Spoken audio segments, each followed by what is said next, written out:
ರೈತರಿಗೆ ಅನ್ಯಾಯ ಆಗ್ತಿದೆ. ಹಲವಾರು ತರ ಅನ್ಯಾಯ ಆಗಿರುತ್ತೆ ಅಲ್ವಾ. ಆದ್ರೆ ಮಧ್ಯಪ್ರದೇಶದಲ್ಲಿ ಒಬ್ಬ ವ್ಯಕ್ತಿಗೂ ಕೂಡ ಒಂದು ಅನ್ಯಾಯ ಆಗಿದೆ. ಅದೇನಪ್ಪಾ ಅಂತಂದ್ರೆ ಸುಮಾರು 5 ರಿಂದ 6 ವರ್ಷದವರೆಗೂ ಅವ್ನಿಗೆ ಒಂದೇನೋ ನ್ಯಾಯ ಸಿಗ್ಬೇಕಾಗಿರುತ್ತೆ. ಅದಕ್ಕಾಗಿ ಆ ರೈತ ಸಂಬಂಧಪಟ್ಟಂತ ಡಾಕ್ಯುಮೆಂಟ್ಸ್ ನೆಲ್ಲ ಕುತ್ತಿಗೆಗೆ ಒಂಥರ ಹಾರ ತರ ಮಾಡ್ಕೊಂಡು ಉರುಳ್ ಸೇವೆ ತರ ಮಾಡ್ಕೊಂಡು ಬರ್ತಾ ಇರ್ತಾನೆ. ಅದು ಎಲ್ಲಿ ಅಂದ್ರೆ ಮಧ್ಯಪ್ರದೇಶ ಯಾವುದೋ ಒಂದು ಕಲೆಕ್ಟರ್ ಆಫೀಸ್ ಮುಂದೆ ಬರ್ತಾ ಇರ್ತಾನೆ. ಅದೇ ತರ ಇದು ಆಕ್ಚುಲಿ ಸಾಮಾಜಿಕ ಜಾಲತಾಣದಲ್ಲಿ ಸಿಕ್ಕಾಪಟ್ಟೆ ವೈರಲ್ ಆಗಿರ್ತಕ್ಕಂಥ ವಿಚಾರ ಆಗಿರುತ್ತೆ. ಆ ವ್ಯಕ್ತಿಗೆ ಚಿಕ್ಕದಾಗಿ ಏನೋ ನ್ಯಾಯ ಸಿಗ್ಬೇಕಾಗಿರುತ್ತೆ, ನ್ಯಾಯ ಸಿಕ್ಕಿರಲ್ಲ. ಇದೇ ತರ ಎಷ್ಟು ಜನ ರೈತರಿಗೆ ಅನ್ಯಾಯ ಆಗಿದೆ ಹೇಳಿ. ಅವರ ಒಂದು ವಾದ ಏನಪ್ಪಾ ಅಂತಂದ್ರೆ ಸರ್ಕಾರದವರು ರೈತರಿಗೆ ಆದಂತ ಸೋ ಅವ್ರಿಗೆ ಅಂತ ಒಂದು ಅಮೌಂಟ್ ಕೊಟ್ಟಿರ್ತಾರೆ, ಆದ್ರೆ ಕೆಲವ್ರು ಕೊಟ್ಟಿರಲ್ಲ. ಅಮೌಂಟ್ ನ ಯಾಕೆ ಕೊಟ್ಟಿರಲ್ಲ? ಆ ವ್ಯಕ್ತಿಗಳು ಯಾರು? ಏನಕ್ಕೆ ಈ ತರ ಮಾಡ್ತಾರೆ? ಬರೀ ರೈತರಿಗೆ ಇದೇ ತರ ಪ್ರಾಬ್ಲಮ್ ಆಗುತ್ತಲ್ಲ. ಈ ರೈತರುಗಳಲ್ಲಿ ಒಂದ್ 2-3 ಜನ ತರ ಇರ್ತಾರೆ. ಅಂದ್ರೆ ಒಬ್ಬ ಸಾಹುಕಾರ, ಒಬ್ಬ ರೈತ ಒಬ್ಬ ಇರ್ತಾನೆ, ಒಬ್ಬ ಬಡವ ರೈತ ಒಬ್ಬ ಇರ್ತಾನೆ. ಅವನು ಬೆಳೆದಿರ್ತಕ್ಕಂತ ಬೆಳೆ ಏನಾದ್ರೂ ಅವ್ನಿಗೆ ಫಲ ಸಿಕ್ತು ಅಂದ್ರೆ ಮಾತ್ರ ಅವ್ನ್ ಸ್ವಲ್ಪ ದುಡ್ಡು ಮಾಡ್ಕೊಬಹುದಾಗಿರುತ್ತೆ, ಇಲ್ಲಾಂದ್ರೆ ಅದು ಸಾಧ್ಯ ಆಗಿರೋದಿಲ್ಲ. ಆಗದೆ ಬಹುತೇಕ ಎಲ್ಲಾರು ಕೇಳಿರ್ತಾರಲ್ವಾ, ರೈತರ ಮಕ್ಕಳಿಗೆ ಯಾರು ಹೆಣ್ಣು ಕೊಡ್ತಾ ಇಲ್ಲ ಅಂತ. ಇನ್ನೂ ಹಲವಾರು ರೈತರುಗಳು ಇರ್ತಾರೆ, ಅದ್ರಲ್ಲಿ ಏನಂದ್ರೆ ತುಂಬಾ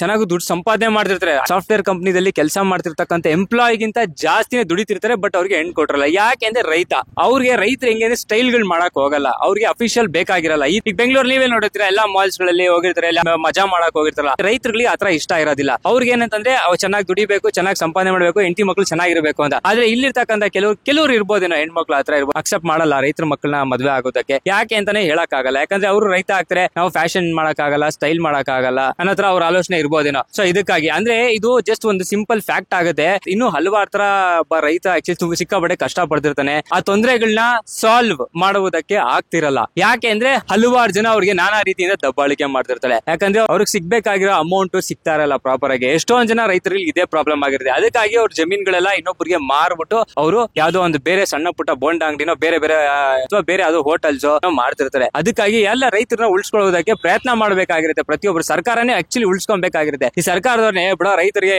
ಇವ್ನ್ಗೇನ್ ಮಹಾ ಅನ್ನೋ ತರದಲ್ಲಿ ಇದ್ಬಿಟ್ರೆ, ಸೊ ಅವ್ರೇನ್ ಮಾಡ್ತಾರೆ, ರೈತ ಏನೇನ್ ಅವನು ಬೆಳಿತಿರ್ತಾರಲ್ಲ ಬೆಳೆನ, ಅದನ್ನ ಅವನೇನಾದ್ರೂ ಒಬ್ಬ ರೈತನು ಬಿಟ್ಬಿಟ್ಟು ಹೊಟ್ಟೋದ್ರೆ ಏನಾಗುತ್ತೆ? ನಮ್ಗೆ ಏನ್ ಸಿಗುತ್ತೆ?